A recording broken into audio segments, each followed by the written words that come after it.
Welcome, everyone, to episode 2 of the Manage to Win podcast. Today, we have Rex Frank from C-Level Ops with us. Rex, how's it going? Thanks for being here. Oh, 2 thumbs up. I am having a great time. Awesome. Rex, the first thing I was going to ask you was about your name. Rex, is that short for something? You know, it's actually my middle name. Stephen Rex Frank is what my parents decided to name me. Rex is after my dad's dad.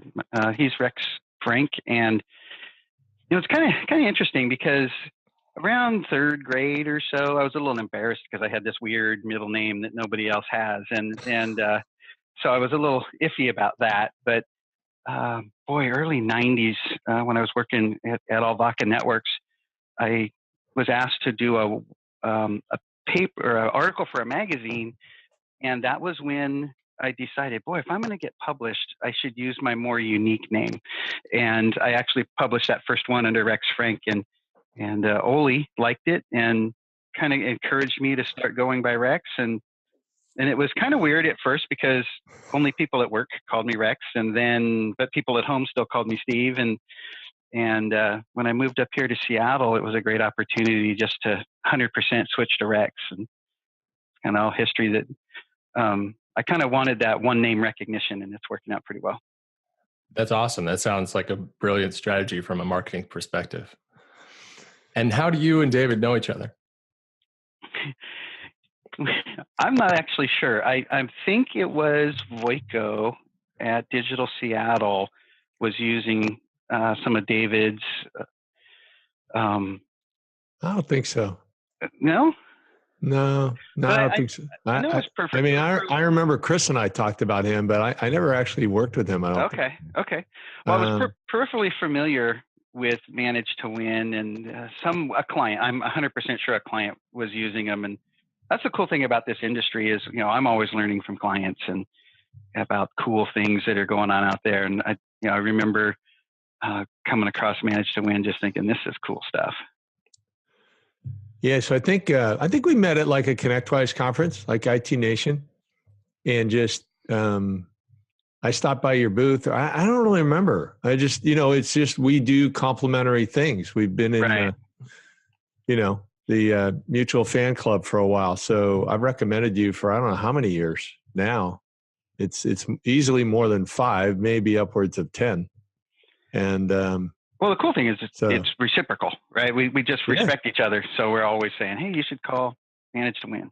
Yeah. And just for the audience, we don't pay each other any type of fee or anything. We just do this because we believe in one another. And I've never had a negative review of anyone I've referred or anyone I've heard elsewhere on the services that you guys deliver. So that's mutual. And then maybe not everybody knows, but that's one of C-Level's core values. We will not take a referral fee from another vendor in any way. We just won't do it. I just think it complicates.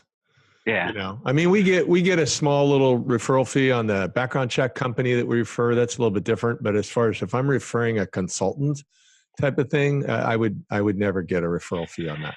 Yeah. I want the integrity that we're referring somebody because we think they're the best for whoever we're talking to. So yeah. Yep. I'm curious. And unfortunately, Rex, I don't know about you, but sometimes that's changed for me. There have been some people, there's been 2 that come to mind, which I don't want to mention, who I have referred for a certain type of consulting. And then because early on it looked like they were strong, but later if I found out that was not the case. Yeah, but you did think it was the best at the time. I did, based on the information I had and the reviews I had from other people who had worked with them, that type of thing. So I was saying, I haven't worked with them myself, but this is what's going on. And then by recommending them, I ended up working with them, these are different types of consultants on a project. And then I found, oh, wait a minute, this is not as strong as I thought. So not at my level. I got to change that. But never with C-Level. C-Level's consistent. It's been great. I don't think I've heard a bad thing about Manage to Win. Brad Scout, HTG, introduced me to the group once. Says C-Level, the company I've never heard a bad thing about. And that I remember. I remember kind of my mouth dropping, like, what?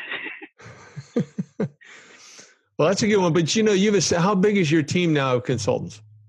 14 as of the last hire. Wow, 14. And I know you and I talked a little bit last year about the profile of your consultants. Are you still staying that all of your consultants on the DISC, the behavioral language, they're high S's, high C's, except for you? Except for me, I'm a DI.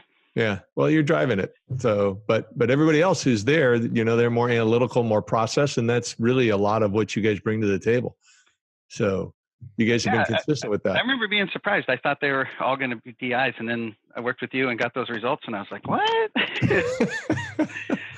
I think everybody modifies their personality to match me when they're working with me or something.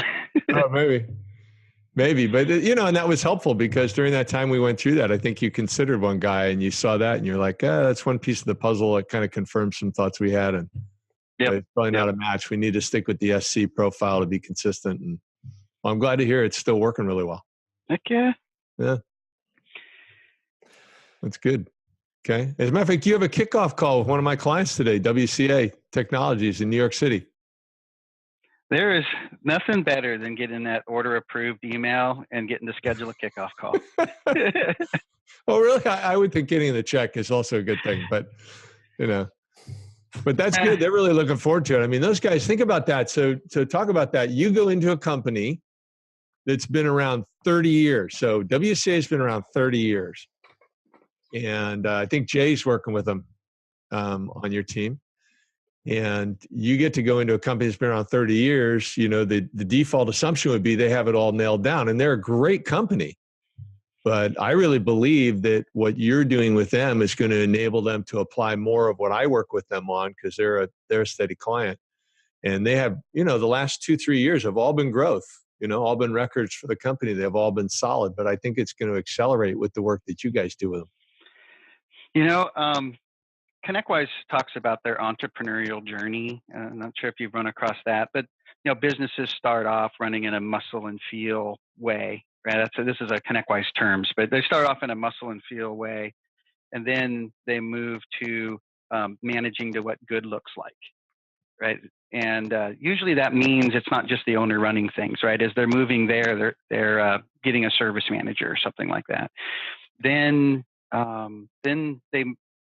Once they grow into and start operating at that maturity level, then they start looking for building teams and strategy. And usually then there's a sales manager, you might have some team leaders or a manager of managed services and a manager of professional services. And then, so that's a whole operational barrier. You got to completely re-architect the way the company operates to move between these levels. And then the last one is leading toward legacy. And that's really where the company is operating without the owner having to be part of it. Yeah. And then there's a whole nother operational set of barriers. And what C-Level is doing is we're helping companies. Typically, they're up against one of those barriers, right? They've grown here and they've stopped. And you can't be the next size until you start operating as if you were the next size. And you just systematically remove all these little micro barriers. And suddenly you look around and you're like, whoa, we're in building teams and strategy now. I really believe it's taken that very systematic approach to addressing each of those little micro barriers and removing them, start operating the new way. And, it's interesting. One of the battles we fight the most in this operations coaching world is, well, why do we have to do it different? It's working great the way we're doing it now. And, so that's where we the coaches are constantly pulling out you're right. That's why things are good now. But if you tried to grow, they wouldn't be good. And it's really hard to convince people because more operational maturity means more administrative overhead. And it's hard if you don't need it now to start doing the extra administrative overhead now when you don't need it now. Well, what do you mean by administrative overhead? I mean, isn't a lot of the stuff it's really just structure and then like a ConnectWise solution or Autotask, whatever they might be using, is tracking a lot of the stuff? Or well, when you're 5 people, the same person probably does quoting, purchasing, and scheduling, right? So as long as they can communicate reasonably well with themselves, then you can have somebody show up after the part's there, right? Yeah. So as you move into that 15-person company, you've probably got one person doing each of those things. So now we have to administratively put notes in the system. This has been ordered. This is the date that it's coming. Okay. And so now if there's more administrative overhead, you're having to put more in the system so those three people can communicate with each other. And when you get to be 35, 40 people, now you've got multiple people doing each of those things. So now when you're at the second stage, the same person knows what they've ordered and what they haven't ordered. But to be the third stage, that they have to start putting in the system what has and has not been ordered yet, where they used to just keep it in their head. And that's kind of what I mean by, I would never have the one person doing all three things put all that stuff in the system. It's just not necessary. So the point I was trying to make is when you're the second stage trying to move to the third stage, you have to start using the system differently, even though right now there's no material impact on the extra work, right? Yeah. But you can't be the 35-person company without putting that stuff in the system. And so when you're teaching why we're making these operational changes, it's hard to paint that picture of, well, we have to do it differently now because it's how we have to do it when we're bigger. Yeah, it's kind of interesting you say that because I don't run into this so much where they say it's good now. Usually I'm working with a company that's anywhere from 10 to 50 people, and they're usually saying it's not good. I want to improve or we need to change, but they don't want to change. So it's a little bit different argument in that when I'm working with them on culture and their systems on how they're managing their people and defining their roles and setting clear measurable goals and following up on them and all that stuff, is that they'll say it's broken, but it's working. It's right. It's working. And that's the thing. Yeah. It's kind of interesting that they'll say it's working, but then they deal with all these crazy workarounds that they got to do and then that's just part of doing it. Yeah. And it's manual. People don't like change, and I'm a change agent. So I'm always coming up with a new way to do a process, and then I'm trying to get everybody to follow this new process. And I know all the coaches at C-Level battle with the same thing, because anytime you make a change operationally, you're lowering employee satisfaction. Because nobody likes. You're talking near term, right? You're not talking long term. Right. But you're doing the change so you can get a long-term increase in client and employee satisfaction. Yeah. But further near term, you're lowering it. Yeah. And I think that I didn't have a conscious awareness that I was lowering it as I was, the early part of my career. And I didn't understand the pushback I was always getting. And I think, C-Level, we have these things we call the 5 phases, right? Anytime you're going to make an operational change, phase 1 is understand the best practice, right? There's other people already got this figured out. Let's learn from them. Phase 2 is document the way you're going to do business. Phase 3 is then train your team. Using those documents, train your team about how you're going to start doing it. Notice phase 3 comes before phase 4, which is start doing it the new way. And then phase 5 is the inspect what you expect. And I've found if you systematically apply every operational change to those 5 phases, you minimize that dip in employee satisfaction, right? Because you're telling them about this change that's coming. It's documented. You're telling them about it, and then you make the change. And that's all part of getting everybody on board. I always talk about pretty much any manager can do phase 1 through 4. Learn it, document your way, train the team, and make the change. But it's really going to take a 3 strands leader to do phase 5, the inspect what you expect, and the followed by all, kind of to use an EOS term, right? Getting everybody following that process is going to test every ounce of leadership skills you got. Yeah. But if you're systematic on the leadership side, you know, it comes in, it flows. And I think the other thing is the way you've structured it, you've structured operational change, particularly in this industry, where a majority of the people they're working with on the ops or tech side are, once again, behaviorally high S's, high C's who don't like change. But if you take it in a process manner, you go step by step, explain why the change is needed, explain why it's going to be better, you know, and move into it, not necessarily slowly, but methodically, kind of at a Goldilocks pace, not too slow, not too fast.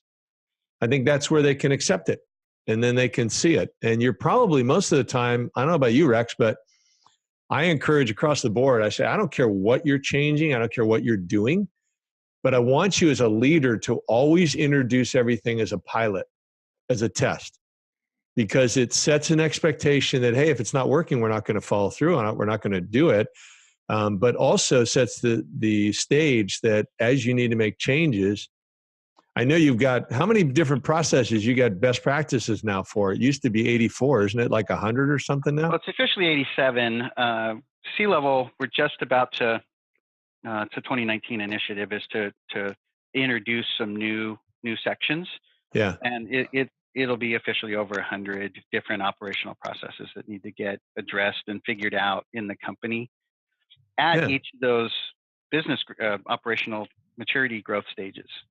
Yeah. And then, am I wrong? But I would suspect that even as polished as those are, as proven as those are, you go out and roll them out. And based on each individual company, there's usually some tweaks and some changes that happen as they roll them out. Is that correct?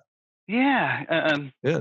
I think one of the things you want to chat about is what makes C-level a little bit different. And it's our expectation that our stock stuff isn't going to work for anybody if they just took it as the stock stuff. There we go. Right. So, you know, phase one is read about our best practices, but phase two, that's where the magic with C-level happens, is the one-on-one. Let's figure out how to merge this into your business and how what the process should look like in your business. And that's that 50-50 discussion between the client discussing and the coach bringing their influence and input and coming up with their way. Yeah. And that's why C-level has always resisted one-to-many education, because the phase two isn't as very effective. And that's why we do one-on-one only. Well, and the other thing you run into with one-to-many is that they bring it back and they don't do it because they get caught in the firefight. So, but we do the exact same thing with our Manage to Win consulting. Is we have our best practices, we bring it to them, but then it has to be individualized for their organization. And it's interesting to see how different people take it and apply it. But then, you know, because they've individualized it, then those hiccups come. And that's why we recommend, you know, roll it out as a pilot so that those S's and C's, that once you say we're going in this direction, if you say it firmly that way, like a D would say, a high D, like you and I, they don't expect any changes then. And they get upset when you're like, oh, we need to change this a little bit. You know, well, wait a minute, you just told us we're rolling this out and not going to change. So I love that. That's really consistent with what we do too. So makes perfect sense. I think another battle along the lines of a pilot is 80% and done is better than 100% and not done, right? What do you mean by that? Well, there's one of the presentations we sometimes do is our top 5 operational mistakes, right? As the operations leaders in companies. I love that presentation. Yeah, throughout our careers. But we recently made it the top 6, and we added number 6 because everybody unanimously agreed that it needed to be in there. And what we added was trying to wait till it's perfect to roll it out. Okay. Right. That's a mistake that we all made. It would have been better to get out 80% of what we were hoping to accomplish and get it out there and start practicing it than trying to wait till it's perfect and then never rolling it out or never getting the benefit of doing it. I would struggle with that. You do? Yeah. Well, you know me, Dad. Aren't you a high C? It's like, yeah. Yeah. So you want it done once, done right type of thing? Oh, yes. But that reminds me of Zach Schuler of Ningio, and he's coming back on the show, isn't he? Isn't he, Jeff? Yeah, he is. Yeah, so Zach has an 80% rule. And Yeah. in his management technique, Rex, that basically if he feels the manager is 80% right or the employee is 80% right, he just lets it roll rather than tries to micromanage it up to 100%. And you know what I found is the high D's struggle with that because they all just want to focus on the 20% that's not right. Um, I've got a lot of owners and a lot of managers that really struggle where they just want to fixate on 20% that's not right instead of bolstering and supporting the 80% that is right and rolling with the 20% that's not. Yeah. And I think that when you're implementing something new, if you set the stage, once again, this is a pilot, this is a test. We think this is going to be 80% of where we want to be. So we want your help. We want your buy-in. We want your support that we can evolve this over the next 3 months, 6 months, 12 months, whatever, where we get it to 100%. But even at 80%, we're going to be better than where we are today for these reasons. Right on. Last time you were on the podcast, Rex, you talked about how a manager should act when one of their team members brings a problem to them. And one of your teaching was to not tell them what to do because it'll just turn into a revolving door where they're always coming and asking their manager what to do. Do you still do that? Oh, yeah, absolutely. The methodology there is just a refresher. Is a subordinate or a direct report's not allowed to come to you, and just like your service manager is not allowed to have an engineer come to them and ask, "What do I do?" I always wanted to think through, what do I think I need to do, and propose that. Hey, I have this problem. I think I should do this. And basically, you're just looking for a confirmation.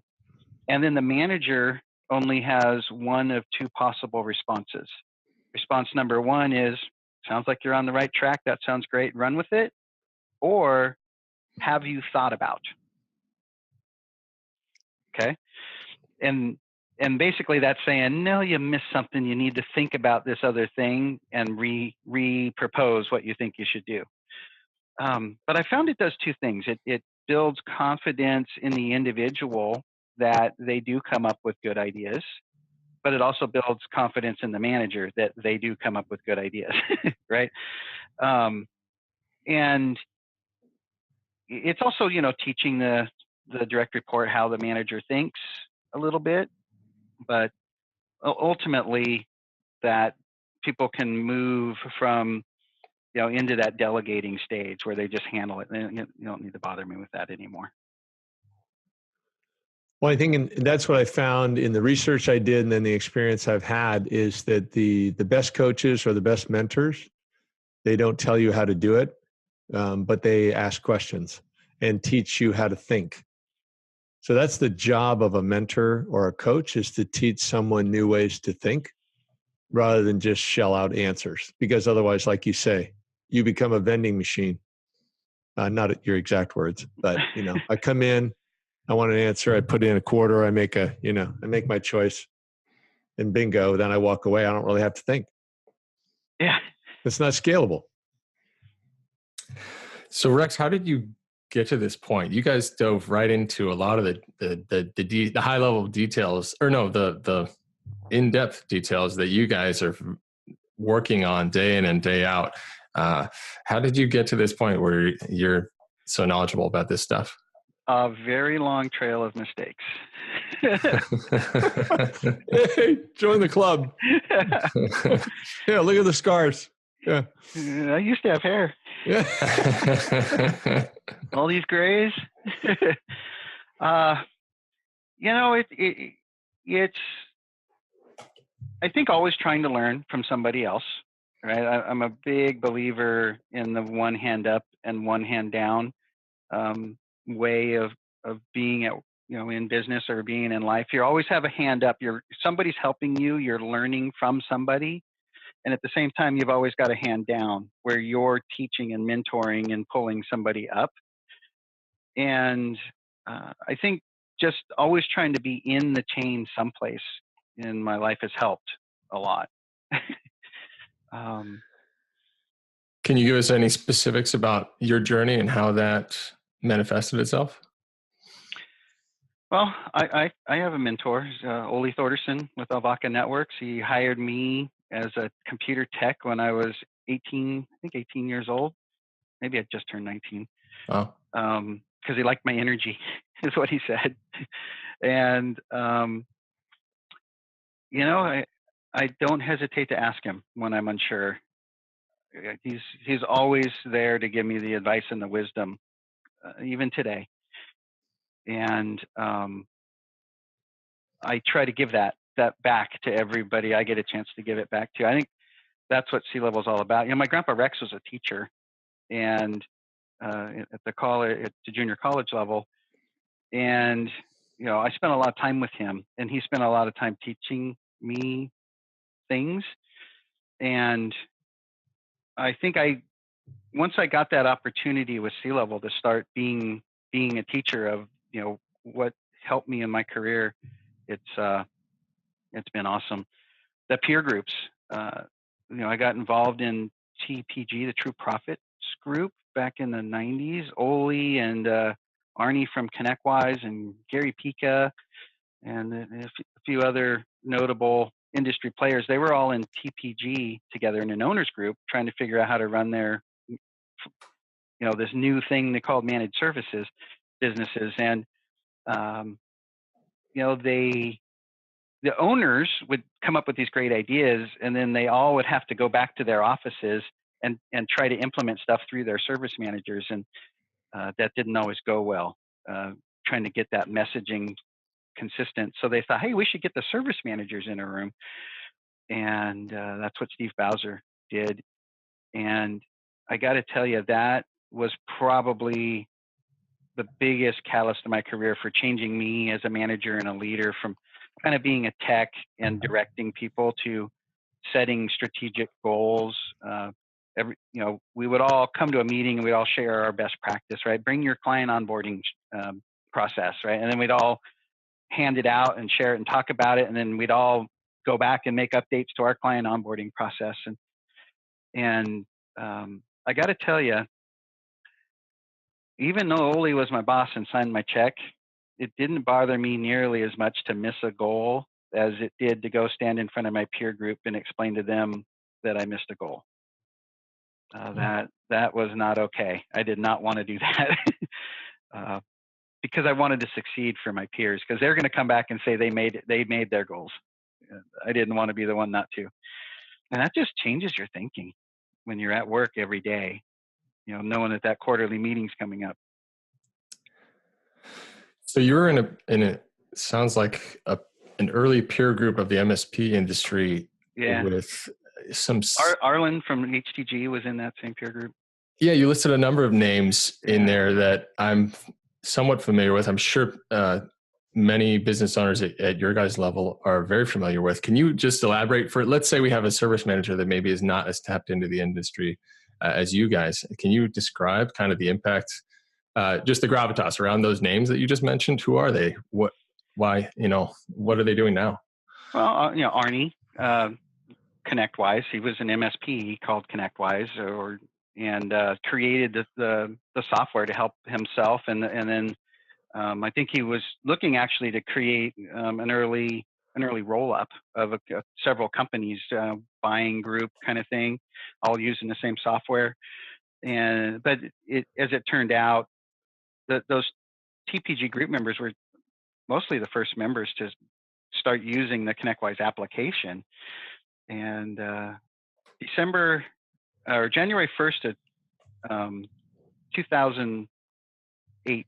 No, January 1st of 2006 was my first time entry in ConnectWise. I had Ole look that up the other day. But then, ConnectWise has just gone crazy. I think they went over the 1,000 employee mark with offices in 3 or 4 countries. It's just crazy. And then Gary Pica is True Methods, and he does a lot of helps companies get their sales processes in order. They have some operational stuff. People think that True Methods and C-Level compete, they've got a pretty cool piece of software called My IT Process. But Gary and I don't think we compete at all. We have many mutual clients and refer back and forth to each other. Arlen Sorensen left the TPG peer group and started his own little peer group that he called HTG, the Heartland Technology Groups. That boy, they've grown to well over 400 members, I believe. And then in 2018, they actually became part of ConnectWise. The IT Nation Evolve community is what it's called now. And, they changed to what? What's it called? Yeah, so ConnectWise did a bunch of renaming of stuff recently. What used to be called IT Nation is now IT Nation. Oh boy, I hope I get this right. Connect. No, IT Nation. Want me to look come back to that? Yep. The user groups are now, I think it's Connect. It's IT Nation Connect. Yep. The user groups are now IT Nation Share. Automation Nation is IT Nation Explore. And after the HTG acquisition, it's now IT Nation Evolve. I think I got that right. Wow. So, but you're in a peer group with all these, a lot of guys that sound like they would move on to their own things and create some very went on to help the community. Right? Yeah. They started companies to help the community. Yeah. And that must have been really powerful to be receiving in that group and receiving a lot of feedback and well, to be clear, Oli, who I worked for, was in peer groups with these guys. And, okay. I was in the service executives peer groups working with service managers from similar companies. Ah, gotcha. Yeah. So that kind of shaped your beginning stages of operational excellence, I guess you could say. It really did. It changed my focus from coming to work and focusing on whatever client tech problem there might be out there. That my role was really to organize this team of engineers to achieve better margins, and with a real focus on the financial metrics. We got to produce gross margin, because if we can produce best gross margins, I can afford to pay better than the other companies in town. And if I can afford to pay better, I'm going to get the best team members in town. And I would way rather build a company that delivers a better service, paying better, than not making the profits and not being able to afford the best people, and which therefore means you can't deliver the best service. So I'm curious, Rex, talk about that for a little bit, on how you get employees engaged in focusing on the profitability and driving the profitability, owning that piece, because that's a critical piece. I mean, you see several companies out there that have done that, like Nucor Steel did a great job on it, starting from nowhere, becoming one of the largest, if not the largest steel producer exactly that way. But it's so rare. It's surprisingly rare. How do you educate employees? I think there's a fear amongst owners that you don't want to talk about profits. It's almost like the employees think you make too much money or something, so I don't want to talk about it. I mean, the reality is usually the employees are bringing home bigger paychecks than the owners, at first at least. And I believe in talking about the profits. I think employees want to work for successful companies, and they want to be part of that success. And they should share in it. They should, like I said, I think that, I want to pay better than the other companies in town, because everybody's sharing in producing better profits than our competition. And I tell you what, those better profits, we can invest in nicer facilities. We can invest in better benefit packages. We can invest in better training solutions, right? Because we can afford it. Yeah. So. But how do you go about how do your people go about educating their employees on that? So you basically come up with a plan, and then you train them and teach them how to track it automatically. Yeah, and you make the information available, and then in your weekly staff meetings, you review and discuss the information. Hey, Oli we talked about what our net profit percentage was every staff meeting. We talked about, but the Gary Pica calls it the turning point. I think service leadership calls it your expense revenue coverage or something like that. But that's where your recurring revenue pays all the bills for the company for the month, right? So if it costs you $100,000 to be in business for the month, whether you do any project, any T&M billing or not, you're going to you got to pay the rent, you got to pay the salaries, you got to pay the healthcare. It costs you that much to be in business, whether you sell anything or not. Say it's $100,000, and if you have $80,000 in managed services contract revenue, where you're going to get those checks, you're at a 0.8, right? But if you can get $100,000 in MRR, recurring revenue, now you're at a 1.0. But if your recurring revenue exceeds that, like when I was with Alvaca, we were at a 1.2. So for every $100,000 in cost, we had $120,000 in MRR. We're at a 20% net profit on day one before we sell any products, before we deliver any T&M revenue, before we deliver any project revenue. Everybody was proud to work at a company that was starting the month at a 20% net profit. That was pretty unheard of at the time. And I tell you, everybody in the company knew that number. We're at a 0.8, we're at a 0.89, we're at a 0.95, right? We're at a 0.99. And I remember the month we hit the 1.0, where our MRR equaled our monthly net.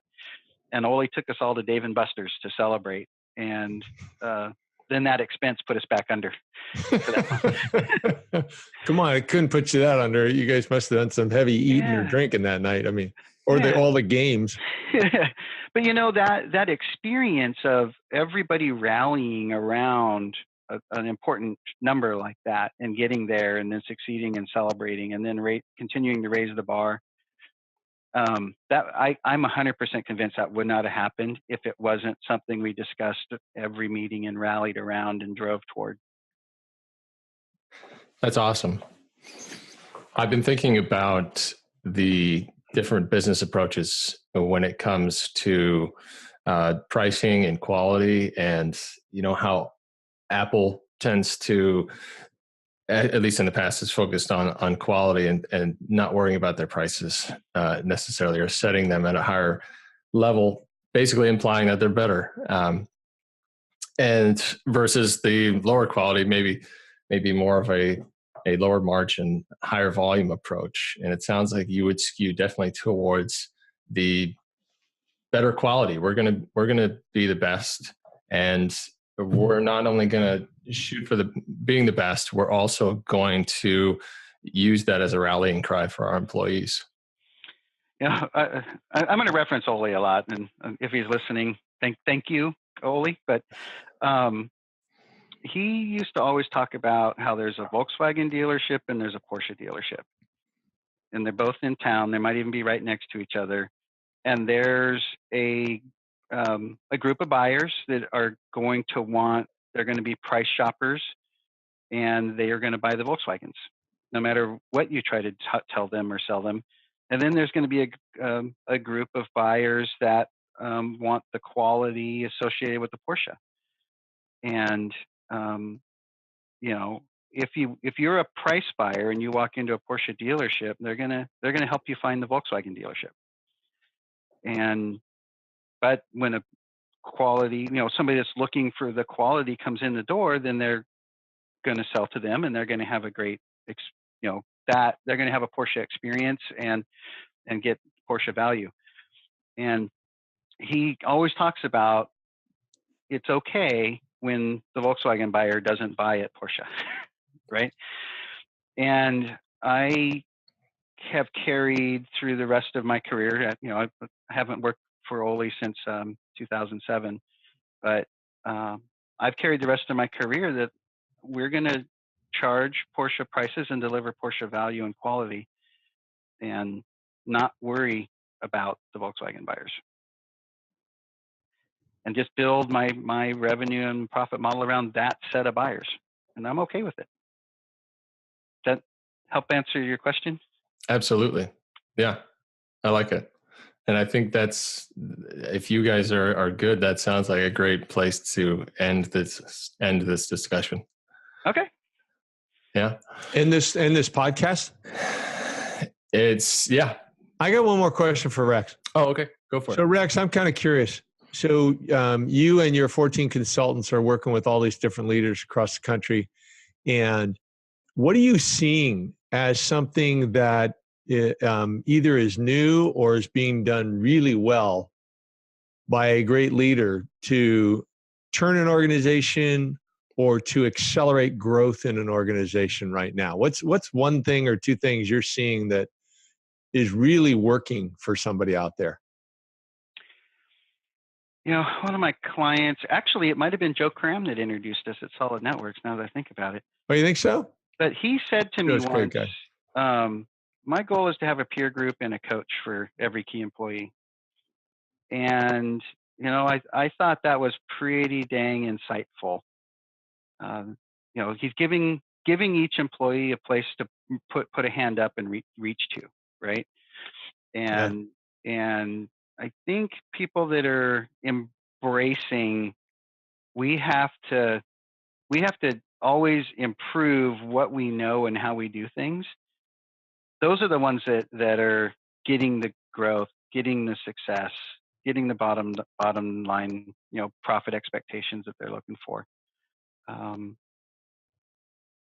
think as soon as you take your eye off of that and focus on whatever the latest fire drill is, or the latest client complaint, or the latest whatever, and then that becomes your focus, growth stops.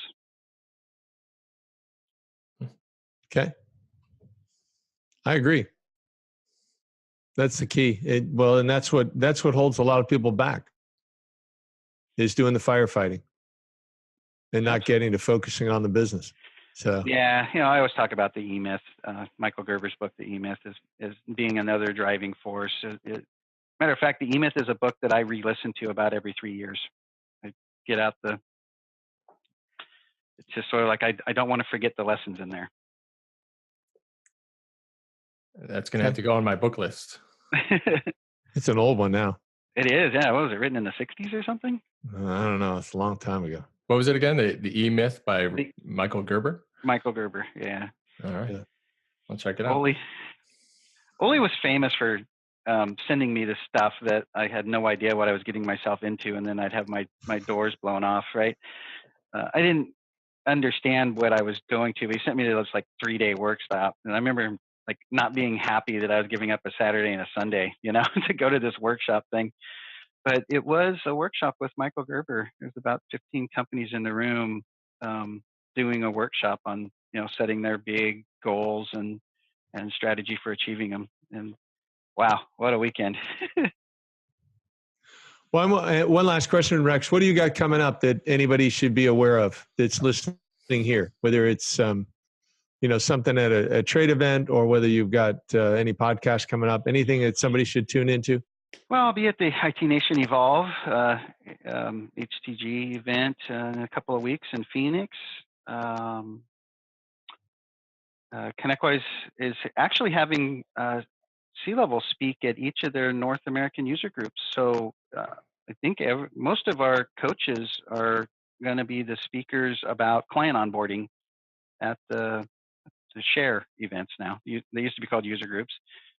So I was pretty excited to have ConnectWise tap us on the shoulder to make that happen. Congratulations. Coming up. I think we're doing a lot more with Autotask clients these days. We're up to about close to 20% of our clients are Autotask. Oh, that's interesting. We're looking to ramp up our engagement with Datto and Autotask. So looking forward to that.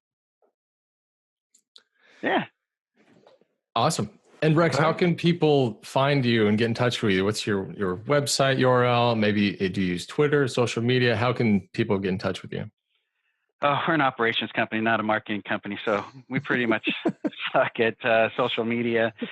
It's actually the thing I'm supposed to be rebranding myself on, is not doing the individual coaching anymore. That's one of my 2019 objectives, and more about the marketing aspect of keeping C-level in front of everybody.